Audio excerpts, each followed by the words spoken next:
membahayakan tanpa digerakkan oleh Allah. Jangan terkesan dengan lautan. Lautan tidak akan bisa membahayakan tanpa dikehendaki oleh Allah. Lihatlah ikan-ikan di laut itu bertahun-tahun ada di laut, enggak apa-apa tuh.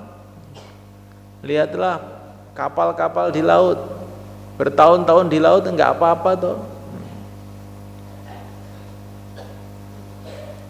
Maka jangan terkesan dengan lautan, jangan terkesan dengan Fir'aun, jangan terkesan dengan keadaan. Inna ma'ya Rabbi, Tuhanku bersama aku, sayahdin, dia akan memberikan petunjuk kepada aku. Ini iman yang dicontohkan oleh Nabiullah Musa alaihissalam. Kita mau belajar begitu kalau menghadapi masalah itu. Masalah ini semua yang menciptakan Allah, yang mendatangkan Allah. Maka jangan terkesan dengan masalah-masalah. Hadapkan hati kepada Allah. Iman yang dicontohkan oleh yang mulia Nabi Agung Muhammad SAW. Ketika beliau dikepung oleh tentara-tentara Quraisy di Gua Thaur, la tahzan innallaha ma'ana. Beliau mengatakan kepada Sayyidina Abu Bakar, jangan kamu sedih, Allah bersama kita.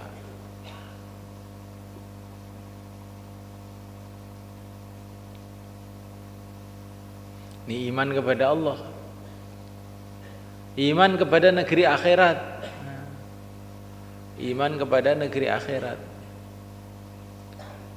Bagaimana seorang sahabat sedang makan kurma di satu pertempuran bersama Rasulullah SAW. Rasulullah mengatakan, siapa yang mati syahid dalam pertempuran ini masuk surga. Maka sahabat tadi berhenti makan. Bah. Aduh, kalau saya ini harus menunggu habisnya kurma ini untuk masuk surga, kesuwen, terlalu lama ini. Langsung kurmanya dibuang, melaju ke depan, bertempur sampai mati. Ini imannya sahabat kepada akhirat itu begitu. Terlalu lama kalau saya harus makan kurma ini sampai habis. Sekarang saja cepat syahid ke surga. Untuk apa nunggu lama-lama? Ini imannya para sahabat kepada negeri akhirat. Namuliakan Allah Subhanahu wa taala. Iman kepada Rasulullah SAW. Seorang sahabat ini punya perdagangan, punya bisnis. Setelah beliau ke masjid, tiba-tiba ada pengumuman dari Rasulullah SAW bahwa bisnis semacam ini, perdagangan semacam ini haram. Nah, langsung dia pulang kepada rumahnya, bilang sama istrinya, sebetulnya perdagangan kita ini telah mendatangkan banyak laba, mendatangkan banyak keuntungan, tetapi taat kepada Rasulullah lebih menguntungkan. Tinggalkan perdagangan kita ini demi untuk ikut tertibnya Rasulullah SAW. Nah, ini imannya para sahabat kepada Nabi itu kayak begitu.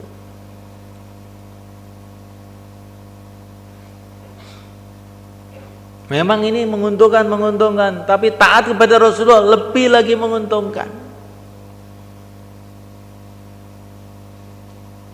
Ini iman kepada Rasulullah SAW. Bagaimana imannya sahabat kepada negeri akhirat? Seorang sahabat keluar di jalan Allah, Sudah lama berbulan-bulan tidak pulang. Akhirnya pulang, sampai ke rumah wudu. Setelah wudu mulai sholat tahajud, baca Quran, begitu nikmatnya sampai subuh. Istrinya marah-marah, kamu keluar lama-lama, pulang, sholat semalam suntuk, apakah saya ini tidak punya hak? Maka sahabat tadi mengatakan, iya kamu punya hak, seumpama saya ingat. Lah saya ini nggak ingat, masa salah saya? Kenapa nggak ingat? Saya tadi malam itu baca Quran, cerita mengenai keadaan surga, cerita mengenai keadaan akhirat. Saya terkesan sampai nggak ingat sampai subuh. Sekarang ngaku iman kita kuat itu, sudah pernah belum sholat sampai subuh? Sholat sampai subuh karena merenungi akhirat, terawih sampai subuh nggak terasa. Pernah begitu? Sudah pernah? Ada di sini terawih 30 juz, tapi dengan memaksa. Kosel. Kalau sahabat itu tidak memaksa, memang lupa. Sholat itu sampai pagi lupa. Bahkan ada sebagian sahabat itu sholat, berdiri, baca Quran, sampai lupa, adzan subuh belum rukuk, berdiri aja. Apa enggak kemeng itu kakinya? Ini bukan karena minum pil kita, bukan. Karena imannya ini memang telah merubah perasaannya. Bagaimana imannya Anas bin Malik radhiyallahu taala anhu. Anas bin Malik itu asalnya nggak suka labu. Labu itu loh, labu tahu? Waluh. Tetapi ketika beliau melihat Rasulullah kok makan labu, langsung makanan yang paling disukai labu. Iman itu telah merubah lidahnya Anas bin Malik itu. Lidahnya itu berubah. Yang tadinya nggak senang jadi senang. Karena apa? Saking cintanya kepada Rasulullah SAW. Nah kita ini mau belajar iman tuh sampai begitu loh. Iman tuh merubah lidah, iman merubah hati, iman merubah mata. Para sahabat itu duduk zikrullah semalam-malam suntuk. Kok nggak ngantuk ya? Iman telah merubah mata. Imannya telah merubah mata. Lalu begitu habis subuh tidak bangkong. Habis subuh itu doa menangis-nangis sampai basah kuyup bajunya. Itulah para sahabat radhiyallahu ta'ala majma'in. Dan masih ada tingkatan yang lebih tinggi lagi kita tidak tahu semalekan. Dalam urusan iman ini ibaratnya kita ini orang kampung buta huruf, dikasih cerita mengenai tingkatan-tingkatan universitas, kita ini nggak ngerti. Dikasih cerita tingkatan-tingkatan tentara, ini kopral, ini mayor, ini nggak ngerti ku opo, bung sopo kowe. Karena kita ini orang petani, desa, kampungan, buta huruf. Lah begitu juga semalekan. Urusan iman kita ini kampungan buta huruf itu, nggak ngerti kita ini, perasaannya wis intelijen. Karo kon 4 bulan. Iman saya ini sudah tinggi. Tandanya tinggi, bayan langsung tidur. Berarti sudah tinggi betul. Ngantuknya, bukan imannya yang tinggi, ngantuknya yang tinggi. Jadi semulaikan Allah Ta'ala kita renungi. Nah untuk meningkatkan iman ini apa yang harus kita buat? Ini Ramadan semulaikan. yang kita buat pertama kali doa sebanyak-banyaknya. Allahumma inni as'aluka imanan kamila, ya. Ya Allah, aku minta kepada Engkau iman yang sempurna. Imanan la yartad, iman yang tidak ada murtad, mantep mancep sampai mati.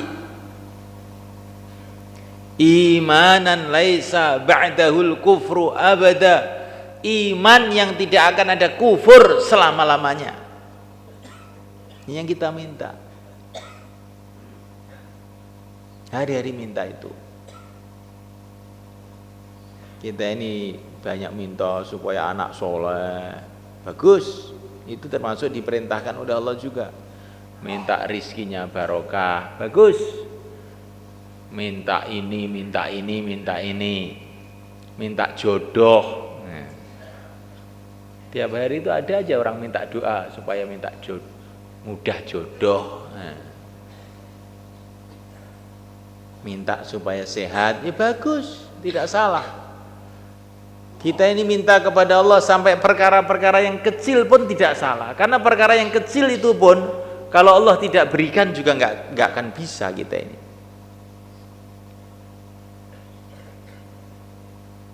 Perkara yang paling kecil, setetes air pun kalau Allah tidak mudahkan juga nggak akan bisa. Maka doa minta air, doa minta makan, doa minta minum, bagus, boleh aja. Tetapi doa yang terpenting, doa minta iman yang sempurna. Insyaallah malaikat. Karena kalau orang itu imannya meningkat, amalannya itu nilainya jadi meningkat. 2 rakaat dari orang ahlul yakin lebih baik daripada sholatnya orang seluruh dunia sampai kiamat yang tidak punya yakin seperti itu. Ya orang itu nilainya amalannya itu yakinnya itu. Kalau orang itu yakinnya kuat, amalnya dikit gitu aja nilainya sudah sangat tinggi. Tapi kalau imannya lemah, nilainya amalan jadi berkurang.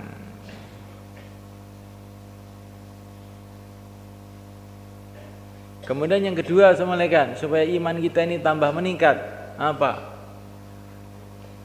Pegang sunnah-sunnah Nabi. Wattabi'uhu la'allakum tahtadun. Ikuti sunnah-sunnah Nabi itu supaya kamu dapat hidayah. Kalau kamu dapat hidayah, imannya naik. Maka sunnah-sunnah Nabi itu sampai yang terkecil pun kita perhatikan betul. Makan cara sunnah, minum cara sunnah, tidur cara sunnah, duduk cara sunnah. Kita ini duduk begini sudah cara sunnah belum? Nah, kita pikirkan. Kalau duduk bersandar deglek begitu itu di masjid, sunnah apa tidak? Nah, kita pikirkan. Duduknya cara sunnah, berdirinya cara sunnah, pakaiannya cara sunnah, dan kita ikuti sunnah-sunnah itu karena sunnah, bukan karena apa-apa, karena kecintaan kita kepada Rasulullah SAW. Tambah banyak sunnah yang kita kerjakan, tambah banyak nur dalam hati. Al-Imam Ahmad Al-Faruqi As-Sarhindi, ini satu ulama India zaman tahun 1000 Hijrah. Beliau ini yang mengislamkan raja-raja di sana waktu itu. Beliau ini Masya Allah, dengan sunnah Nabi ini beliau pegang luar biasa. Beliau menulis dalam satu suratnya, saya satu hari masuk WC lupa pakai kaki kanan, langsung beberapa hari hati saya gelap. Nah, beberapa hari hati saya gelap. Ahmad Faruqi itu Masya Allah orang luar biasa, karena berpegang dengan sunnah yang sekecil-kecilnya, yang zahir yang batin. Bukan sunnah yang zahir, sunnah yang zahir itu relatif lebih mudah pakai kopiah, pakai sorban. Sunnah seperti itu ini penting juga semuanya kan. Masuk WC pakai kaki kanan, lupa, langsung hatinya berubah. Ini Syekh Ahmad Al-Faruqi. Lah kita ini tiap hari masuk pakai tangan kanan, tangan kiri, sikil kanan, sikil kiri, kok enggak berubah ya hatinya. Ya. Karena sudah saking dableknya. Jadi sudah gelap itu enggak terasa, tambah gelap, tambah terang itu enggak terasa. Seperti petani wis gleprotan ndut, ya. Wis kena telek, kena taek wis ora krasa. Mergo saking regete. Petani yang di sawah itu lumpur sudah enggak merasa kotor. Syekh Ahmad Faruqi itu karena berpegang dengan sunnah zahir batinnya, amalannya semua sunnah, hatinya hati sunnah, siang malam tawajuh kepada Allah. Satu saat beliau ini dituduh berontak di India itu, sehingga beliau dimasukkan ke penjara. Penjaranya itu isinya orang Hindu kebanyakan. Tapi begitu Syekh Ahmad Faruqi masuk di situ 1, 2, 3, tidak lama beberapa hari seluruhnya masuk Islam semua. Jadi muridnya beliau semua. Akhirnya penjara itu jadi kayak pesantren. Bukan yang di